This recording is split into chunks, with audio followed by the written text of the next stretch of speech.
Everybody, this is Tom from VermiBag. This is the VermiBag Max that I harvested about 3 weeks ago. That it was just really wet and tons of worms in it. I went ahead and did another harvest today on it, and I pulled out a full mortar tray full of castings out of it, and there weren't nearly as many worms in it this time. It was still a little bit damp, damper than I would want, but I went ahead and reset the system already too, but I'm going to take you inside and just kind of show you what the worms look like inside and how they're doing. And I'm going to give it a huge feeding because I'm going to kind of, with summer coming up, I really want to consolidate all my bins into larger bins because they definitely are easier to maintain in the hot weather because they maintain a cooler temperature. Small bins tend to heat up really quickly, whereas if you have a big bin like the Max or the Mammoth, there's so much volume in them that they will hold their cooler temperature once you cool them down. If you put ice or something like that, ice bottles in there, they'll tend to maintain a much cooler temperature. So again, the harvest wasn't too bad on this, still a little bit wetter than I wanted. But let's open it up and take a look inside and see what it looks like. Okay, I'll take the bubble wrap off this thing. You can see here I have some leftover egg cartons and stuff like that. When I first opened this up before I harvested it, there were hundreds of worms on the surface really. So I'm sure they're just underneath the surface slightly here. I mean, this whole top section of this thing is just absolutely loaded with worms. I mean, they're really doing well. It's, pretty doggone damp on the top here. Again, the worms do really well when things are a little bit on the wetter side, a little bit damper than you would want them. But, it makes harvesting a little bit more difficult. So you kind of have to find the happy medium where it's not too wet, yet it's wet enough that the worms do well, but yet it's dry enough that when you do a harvest, that it isn't, absolutely terrible.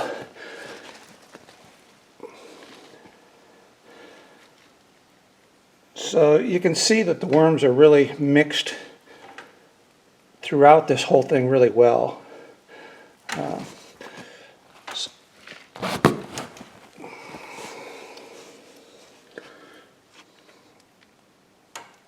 And my concern before, I think the reason I have the issue is if you go down now about 8 inches here, this material right here is, completely worked over. I mean, this is ready to harvest, but I'm too close to the surface here, so I need to pull the worms up, get a little bit more material, and get it harvested.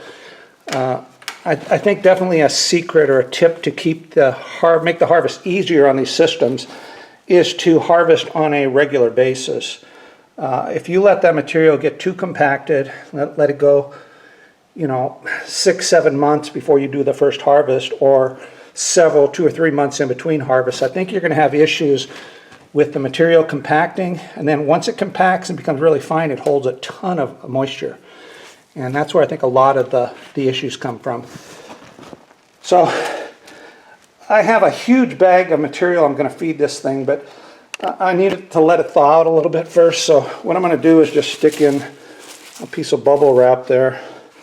I'm going to grab this bag, and this is, got to be 6-7 pounds. I mean, this is a full bag of a bunch of orange scraps, asparagus.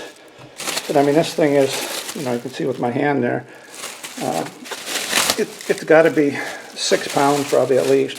It's a big feeding, but it's not broken up. So I'm just going to set it on top like that and give it an hour or two for it to kind of thaw out a little bit. Then I'll go ahead and spread it out and throw some bedding on top of it.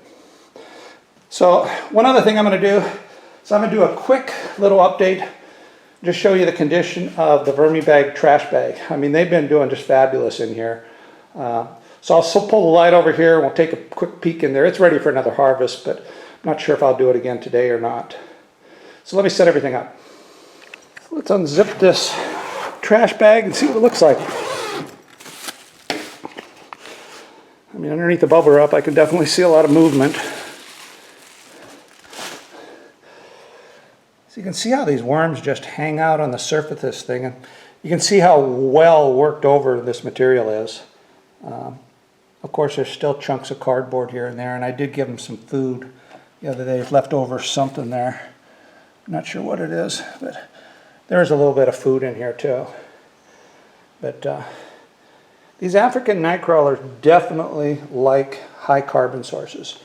I mean, they've been thriving on the carbon-rich environment that this bag offers. You know, again, the material that's down just 6 inches, you know, it hasn't broken down all that much, but yet there's castings mixed everywhere within this. So I pull it up to here. Again, lots of cardboard pieces here and there, but an equal amount of castings mixed amongst them. And again, the worms are thriving. I can't complain at all. I mean, there's absolutely no smell on this system. The worms are at just about every depth. I mean, the ground just wiggles everywhere. As you pull this out,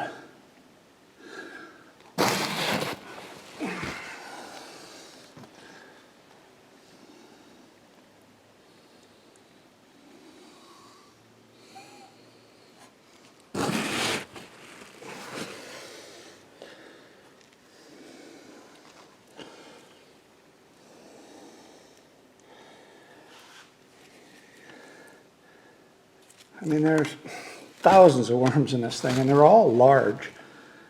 I mean, literally anywhere I go, if I pull it up, I have a huge pile of large African night crawlers. So, you know, my conclusion on this is I think, you know, using a carbon-rich source for your African night crawlers anyway works really, really well. I do supplement it with scraps, and I may throw a little bit of scraps, garden scraps, on the top of this today. But again, I can't complain at all on how well these worms are doing. I think they're doing fabulous inside this system. So again, I'll probably do a harvest on this maybe next week. I just don't have the time to do it today, even though I think I could. So just a quick update on VermiBag trash bag and the VermiBag Max that I had such a wet harvest on last time. Okay, I weighed this food that I'm going to feed this thing. It's actually right at 7 pounds. So I'm going to go ahead and put this 7 pounds in. It's thawed out a little bit now. Still frozen a little bit, but enough that I can break it up a little bit. And I did put a tiny little layer of bedding down at the bottom just so I don't absolutely freeze everything out. So there's 7 pounds, and then I'm probably going to put in at least 1, 2, 3, 4, probably at least 10 pounds probably of bedding on top of that. I'll show you what it looks like after I get the bedding on it.